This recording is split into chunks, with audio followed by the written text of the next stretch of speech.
नमः सर्वेभ्यः। अस्माकं न्यायवर्गे भवतां सर्वेषां स्वागतम्। पृथ्व्याः लक्षणस्य चिन्तनं जायमानम् अस्ति। तत्र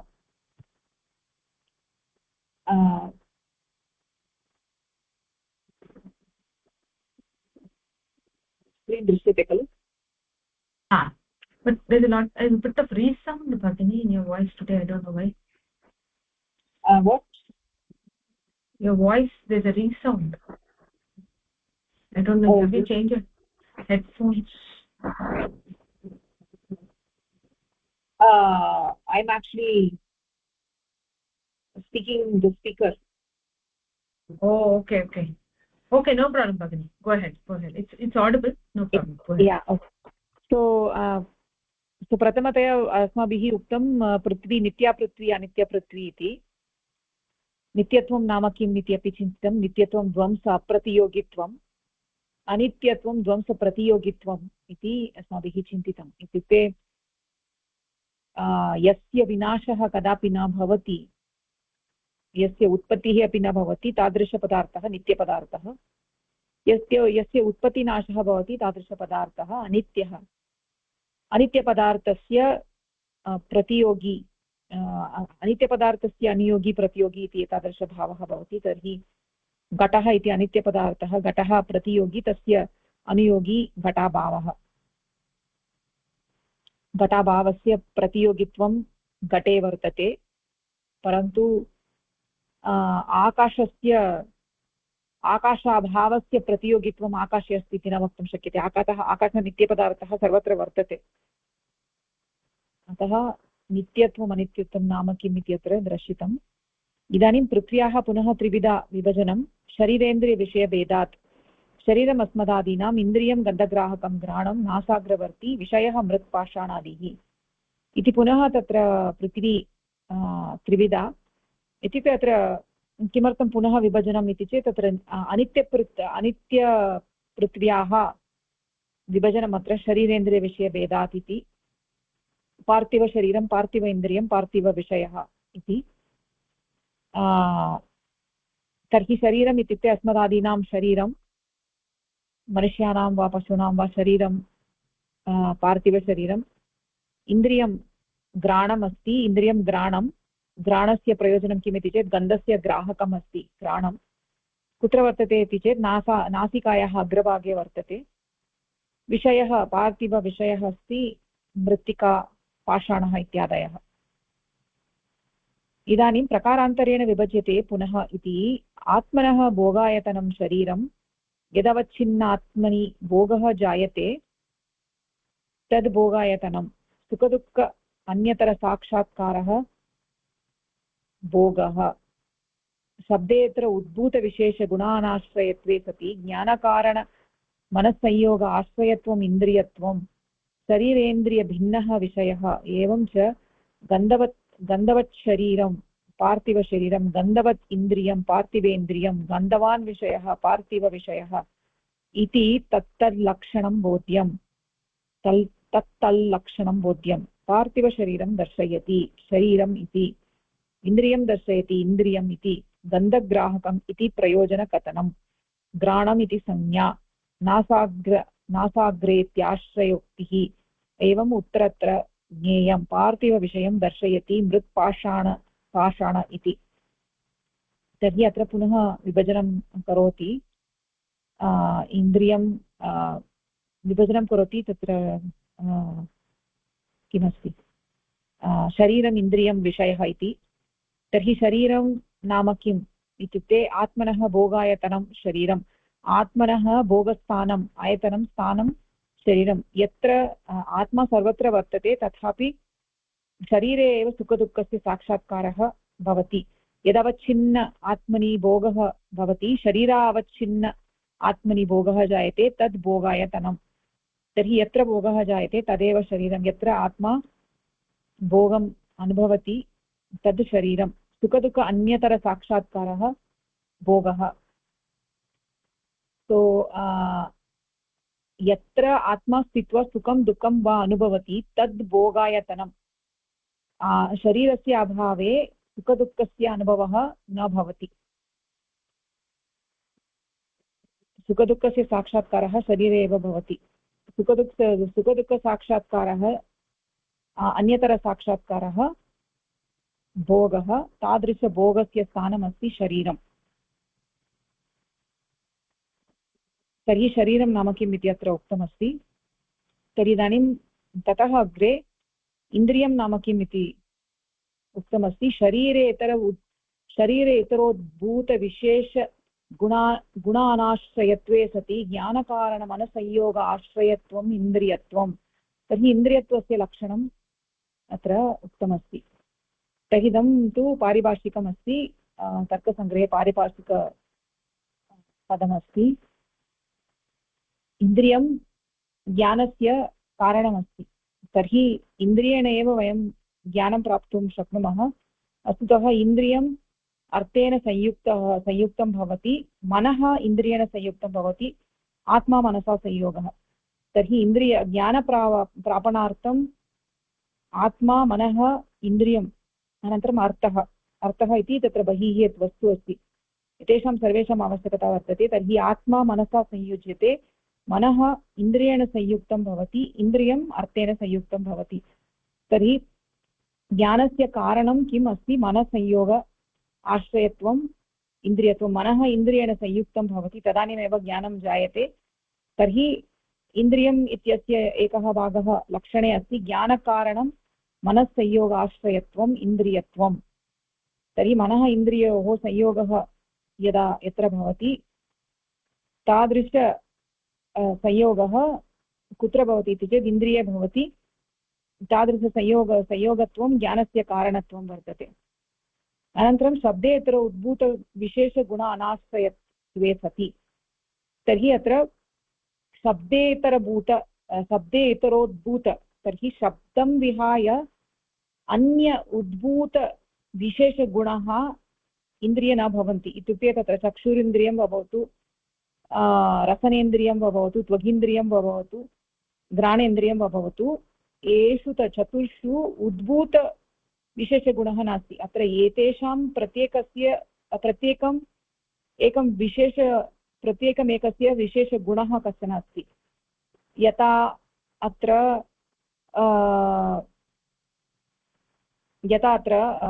विशेष इत्युक्ते तत्र रूपं रसः गन्धः स्पर्शः इति विशेषगुणाः सन्ति।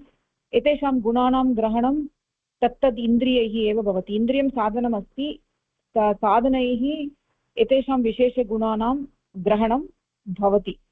परन्तु एतेषु इन्द्रियेषु तादृशविशेषगुणः नास्ति। इत्युक्ते इन्द्रिये चक्षुरिन्द्रिये उद्भूतरूपं नास्ति। यदि यस्य उद्भूतरूपं भवति तस्य प्रत्यक्षं भवति। इत्युक्ते कस्यचित् उद्भूतविशेषगुणः वर्तते चेत् तर्हि प्रत्यक्षं भवति, परन्तु इन्द्रियस्य प्रत्यक्षं नास्ति, चक्षुरिन्द्रियस्य प्रत्यक्षं नास्ति। यतोहि तत्र उद्भूतरूपं नास्ति, उद्भूतविशेषगुणः नास्ति। घ्राणेन्द्रियस्य प्रत्यक्षं नास्ति, यतोहि तत्र विशिष्ट उद्भूतगन्धः नास्ति। अतः एतेषाम् इन्द्रियाणां विशेषगुणः नास्ति। यद्यपि इन्द्रियेषु अनुद्भूतगुणाः सन्ति। चक्षुरिन्द्रिये अनुद्भूतरूपं वर्तते, घ्राणेन्द्रिये अनुद्भूतगन्धः वर्तते, त्वगिन्द्रिये अनुद्भूतस्पर्शः वर्तते, अनन्तरं रसनेन्द्रिये अनुद्भूतरसः वर्तते। अनुद्भूतं वर्तते इत्युक्ते प्रत्यक्षं नास्ति अस्माकं, परन्तु तत्र एतादृशगुणाः विशेषगुणाः सन्ति, परन्तु अनुद्भूतरूपेण वर्तन्ते। अतः अत्र उक्तम् उद्भूतविशेषगुणान् अनाश्रयत्वम्। एते विशेषगुणाः इन्द्रियेषु न भवन्ति, परन्तु शब्देतरम् इति उक्तं। यदि शब्देतरं न वदामः तदानीम् इन्द्रियम् इति वदामः चेत् कर्णेन्द्रियस्य ग्रहणं न भवति। अतः शब्देतरं, यतोहि शब्दः तु उद्भूतरूपेण एव भवति। शब्दः इति यः विशेषगुणः अस्ति तस्य आश्रयः आकाशः। शब्दः सर्वदा उद्भूतरूपेण एव भवति, अनुद्भूतरूपेण न भवति। अतः अत्र शब्देतर इति न वदामः चेत् तत्र किं भवति? उद्भूतविशेषगुण अनाश्रयत्वम् इति वयं वदामः चेत् तर्हि तत्र आकाशस्य ग्रहणं न भवति, यतोहि आकाशे उद्भूतशब्दः वर्तते। तर्हि आकाश तत्र किं श्रोत्रेन्द्रियस्य ग्रहणम् अत्र न भवति। अतः अत्र शब्दे इतर उद्भूतविशेषगुणा अनाश्रयत्वम् इति उक्तम्। अन्येषु इन्द्रियेषु विशेषगुणाः उद्भूतरूपेण न सन्ति, परन्तु कर्णेन्द्रिये तु विशिष्टगुणः शब्दः उद्भूतरूपेण वर्तते, यतोहि शब्दे तादृशभेदः नास्ति। अतः अत्र उक्तमस्ति, अत्र दलद्वयम् उक्तमस्ति। ज्ञानकरणमनसंयोग आश्रयत्वम् इति उक्तं। तर्हि यदि एकमेव दलमस्ति, ज्ञानकरणमन संयोग आश्रयत्वम् इति एव वदति, इन्द्रियत्वम् इति वदति चेत् तर्हि ज्ञानकारणमनसंयोग आश्रयत्वम् आत्मनि अपि वर्तते। अतः आत्मनि अतिव्याप्तिः भवितुम् अर्हति। अतः इदानीं शब्देतरभूतविशेषगुण अनाश्रयत्वम् इति वयं वदामः। तेन अतिव्याप्तिः वार्यते। तर्हि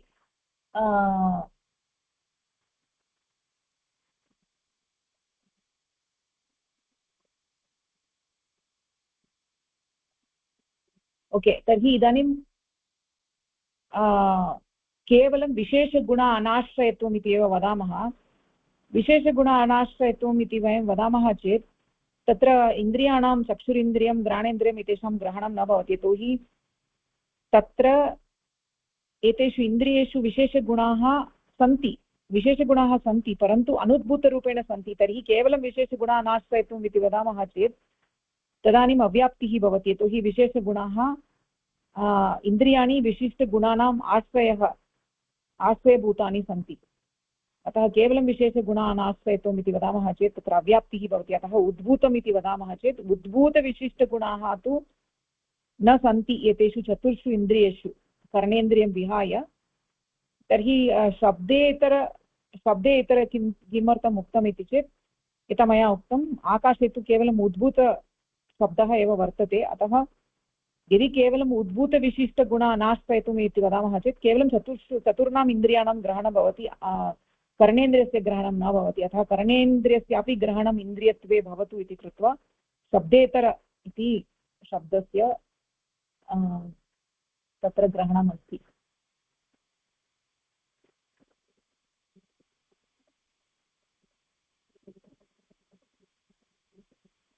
शब्देतर शब्दः किमर्थम् उक्तम् इति चेत् तत्र कर्णेन्द्रियस्य ग्रहणं भवतु इति उक्तं। तर्हि इदानीं दलसार्थक्यं जातं। तर्हि इन्द्रियं नाम किम् इति दृष्टम्। इदानीं विषयः नाम कः? शरीरेन्द्रियभिन्नः विषयः।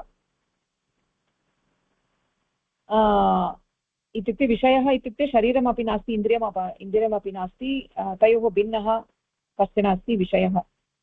तर्हि एवं च गन्धवत् शरीरं पार्थिवशरीरं, यत्र गन्धः वर्तते, अनुद्भूतरूपेण गन्धः वर्तते, परन्तु गन्धवत् शरीरं पार्थिवशरीरं, गन्धवत् इन्द्रियं पार्थिव इन्द्रियम्, इन्द्रियेषु अनुद्भूतरूपेण गन्धः वर्तते, गन्धवान् विषयः पार्थिवविषयः इति तल् लक्षणं बोध्यं। पार्थिवशरीरं दर्शयति शरीरम् इति, शरीरम् इति यद्वदति तत् पार्थिवशरीरम्, इन्द्रियं दर्शयति इन्द्रियम् इति।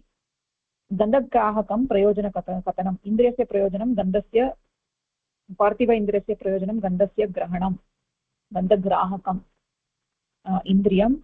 तत्र गन्धस्य ग्रहणं येन इन्द्रियेण भवति तदिन्द्रियं घ्राणम् इति तस्य संज्ञा वर्तते। तादृश इन्द्रियं कुत्र वर्तते इति चेत् इन्द्रियं नासिकायाः, घ्राणेन्द्रियं नासिकायां वर्तते, नासिकायाः अग्रभागे वर्तते। नासिका अग्र इति आश्रयोक्ति, तत्र अग्रभागे आश्रयः अग्रभागे वर्तते। एवं रीत्या अन्येषां द्रव्याणां विवरणं यदा क्रियते एवं रीत्या अस्माभिः चिन्तनीयं। पार्थिवविषयः कः इति चेत् मृत्पाषाणादिः, मृत्तिका पाषाणः इत्यादयः पार्थिवविषयाः सन्ति। एवं रीत्या पुनः प्रकारान्तरेण विभज्यते। तत्र शरीरम् इन्द्रियं विषयः इति विवरणम् अत्र दत्तमस्ति। कोऽपि संशयः अस्ति? भगिनि, तत्र सुखदुःखान्तरसाक्षात्कारः भोगः इति उक्तं। सुखदुःखान् अन्तरसाक्षात्कारः भोगः इति कथं? भोगः इत्युक्ते सुखमपि भवेत्। सम्यक्तया पठतु। सुखदुःखान् अन्यतर क्षम्यतां सुखदुःखा अन्यतर साक्षात्कारः भोगः अन्यतरः इत्युक्ते किम् अस्ति भोगः अन्यतरः इत्युक्ते सुखं वा अन्यतरः इत्युक्ते सुखं वा दुःखं वा इत्यस्य साक्षात्कारः भोगः ओके अहं चिन्तितवती सुखं दुःखं त्यक्त्वा अन्यतरः इति अस्ति वा अस्तु अस्तु ओके मम अवगतम् अस्तु सुखदुःखयोः अन्यतरः सुखदुःखयोः अन्यतरः साक्षात्कारः भोगः अन्यतरः साक्षात्कारः हा सत्यं तत्र उद्भूतः अनुभूतः इत्युक्ते यत् यस्य ग्रहणं भवति तत् अनुभूतः भवति वा किम् अस्ति तत् एकवारं स्पष्टीकरोतु भवती तत्र उद्भूतः अनुभूतः उद्भूतः इत्युक्ते यस्य प्रत्यक्षं भवति यद् वयं द्रष्टुं शक्नुमः इदानीं तत्र मम पुरतः एकं पुस्तकं वर्तते तत्र उद्भूतरूपं वर्तते इति कृत्वा अहं द्रष्टुं शक्नोमि यदि तत्र अनुद्भूतरूपम् अस्ति तर्हि तत्र अहं न द्रष्टुं शक्नोमि दर्शनसामर्थ्यं नास्ति अनुद्भूतम् अस्ति चेत् अहं न द्रष्टुं शक्नोमि यद् उद्भूतम् अस्ति चेत् स्पष्टतया अहं दृष्ट्वा अहं ज्ञातुं शक्नोमि ओ इदं पुस्तकं तस्य रूपम् एवम् अस्ति इति अहं ज्ञातुं शक्नोमि अस्तु अस्य वाक्ये उद्भूतः इत्यस्य उक्तम् अस्ति अतः एकवारं श्रोष्यामि भगिनि शब्दे इतर उद्भूतविषयगुणानाश्रयत्वे सति ज्ञानाकारण कारणम् असंयोगाश्रयत्वम् अस्तु एतत् एकवारं दलकृत्यं भवत्या कृतं किल तत् एकवारं श्रोष्यामि यतोहि तत् उद्भूतस्य एव चिन्तनम् अस्ति तत्र अस्तु एकवारं श्रुत्वा पृच्छामि भगिनि तत्र तु समीचीनमस्ति अन्यत् सर्वं तु समीचीनमस्ति ओके तर्हि इदानीं तत्र न्यायबोधिन्याम् अस्य विषये किम् उक्तम् इति एकवारं पश्यामः तत्र गन्धवती पृथ्वी सा द्विविधा नित्या च नित्या परमाणुरूपा अनित्या कार्यरूपा पुनस्त्रिविधा शरीरेन्द्रियविषयभेदात् शरीरमस्मदादीनाम् इन्द्रियं गन्धग्राहकं घ्राणं नासाग्रवर्ती विषयः मृत्पाषाणादिः तर्हि यथा पूर्वं तत्र दीपिकायाम् आसीत् तथैव अस्ति नित्या परमाणुरूपा अनित्या कार्यरूपा पुनः त्रिविधा शरीरेन्द्रियविषयभेदात् शरीरमस्मदादीनाम् इन्द्रियं गन्धग्राहकं घ्राणं नासाग्रवर्ती विषयः मृत्पाषाणादिः इति यथा तत्र पूर्वम् उक्तं तथैव अत्रापि अस्ति सम्यक् तदेव अस्ति न एकक्षणं तत्र मूलवाक्यमस्ति अत्र इदानीं न्यायबोधन्यां किमस्ति इति पश्यामः क्षम्यतां गन्धवती इति तत्र इदानीं यद् अस्माभिः पठितं मूले इदानीं तस्य न्यायबोधिन्यां गन्धवती इति गन्धवत्वं पृथ्व्याः लक्षणं लक्ष्या पृथ्वीत्वं लक्ष्यता अवच्छेदकं यद्धर्मा अवच्छिन्नं लक्ष्यं सः धर्मः लक्ष्यता अवच्छेदकं यः धर्मः यस्य अवच्छेदकः सः तद्धर्म अवच्छिन्नः तथा च लक्ष्यता अवच्छेदकं पृथ्वीत्वं चेत् लक्ष्यता पृथ्वीत्वावच्छिन्ना गन्धसमानाधिकरणद्रव्यत्वव्याप्त्य जातिमत्वं पृथिव्याः लक्षणम् अत्र उक्तमस्ति न्यायबोधिन्यां तर्हि अत्र किम् उक्तम् इति चेत् गन्धवती पृथ्वी इति अत्र उक्तमस्ति तर्हि गन्धवत्वं पृथिव्याः लक्षणं तर्हि गन्धवत्वम् इति यदि वयं पश्यामः गन्धवत् इति मतुप्रत्ययान्तशब्दः तस्मात् त्वप्रत्ययं योजयामः चेत् तर्हि तत्र गन्धवत्वम् इति भवति तत्र तदस्य अस्य अस्मिन् इति मतुप्रत्ययस्य विधानं भवति गन्ध इति शब्दात् मतुप्रत्ययस्य विधानं भवति तर्हि अत्र गन्धवती पृथ्वी इति भवति गन्धवती पृथ्वी तत्र मतुप्रत्ययान्तशब्दः तादृशगन्धवती इत्यस्मात् भावप्रत्ययः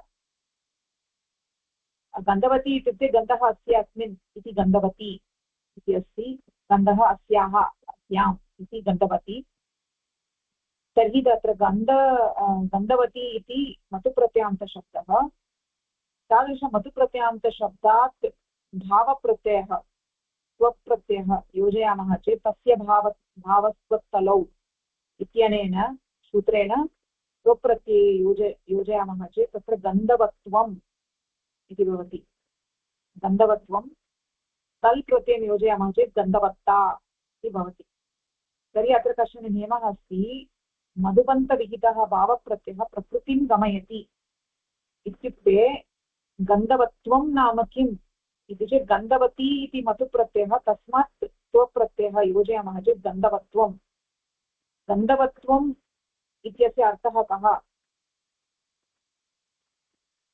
पृथ्वी एव भवति किल पृथ्वी एव भवति मतुबन्तं तस्मात्त्वं भावप्रत्यये योजयामः तत्र प्रकृतिं योजयति पूर्वमपि पठितं तर्हि गन्धवती इत्येव गन्धवत्वम् इत्यस्य अर्थः अस्ति गन्धवती इत्येव खलु तर्हि गन्धः क्रियाः एव असाधारणगुणः अतः गन्धवत्वम् एव असाधारणधर्मवत्वं गन्धवत्वम् असाधारणधर्मवत्वं तदेव पृथ्व्याः लक्षणम् अत्र पृथ्वी लक्ष्या अस्ति पृथ्वी लक्ष्या अस्ति तर्हि पृथ्वीत्वं लक्ष्यता अवच्छेदकं तत्र असाधारणधर्मः अस्ति पृथ्वीत्वं लक्ष्यतायाः अवच्छेदकः अस्ति तर्हि यद्धर्म अवच्छिन्नं लक्ष्यं सः धर्मः लक्ष्यता अवच्छेदकं लक्ष्यं येन लक्ष्यस्य अवच्छेदकं लक्ष्ये लक्ष्यता वर्तते लक्ष्यतायाः अवच्छेदकम् अस्ति पृथ्वीत्वं खलु तर्हि पृथ्वीत्वं लक्ष्यता अवच्छेदकं वर्तते यः धर्मः यस्य अवच्छेदकः सः तद् धर्म अवच्छिन्ना तर्हि लक्ष्यता पृथ्वीत्वा अवच्छिन्ना वर्तते तथा च लक्ष्यता अवच्छेदकं पृथ्वीत्वं चेत् लक्ष्यता पृथ्वीत्वा अवच्छिन्ना तर्हि लक्ष्यता अवच्छेदकं पृथ्वीत्वं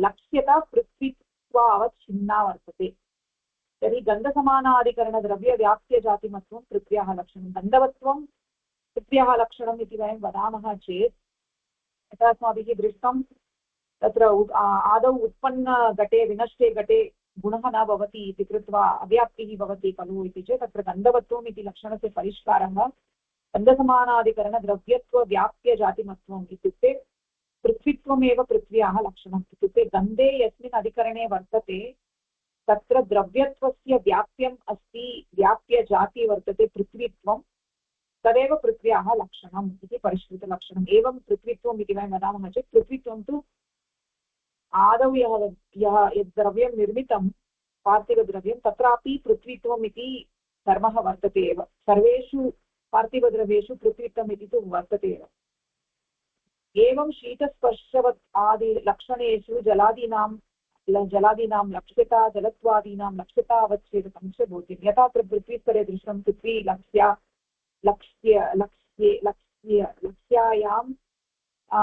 लक्ष्यता वर्तते तर्हि लक्ष्यतायाः अवच्छेदकं विशिष्टः धर्मः पृथ्वीत्वं तर्हि लक्ष्यता पृथ्वीत्वा अवच्छिन्ना लक्ष्यतायाः अवच्छेदकं पृथ्वीत्वम् एवम् अन्यत्रापि द्रष्टव्यम् इति अत्र दत्तमस्ति भगिनी तत्र अन्तिमवाक्यं नास्ति न्यायबोधि शीतस्पर्शः इति भवती उक्तवती न तत्र अत्र नास्ति अन्यत् कुत्रापि पठितवती वा तत्र न अन्यत्रापि एवमेव चिन्तनीयम् इति अस्ति तावदेव ओ एवं वा अस्तु अन्तिमवाक्यं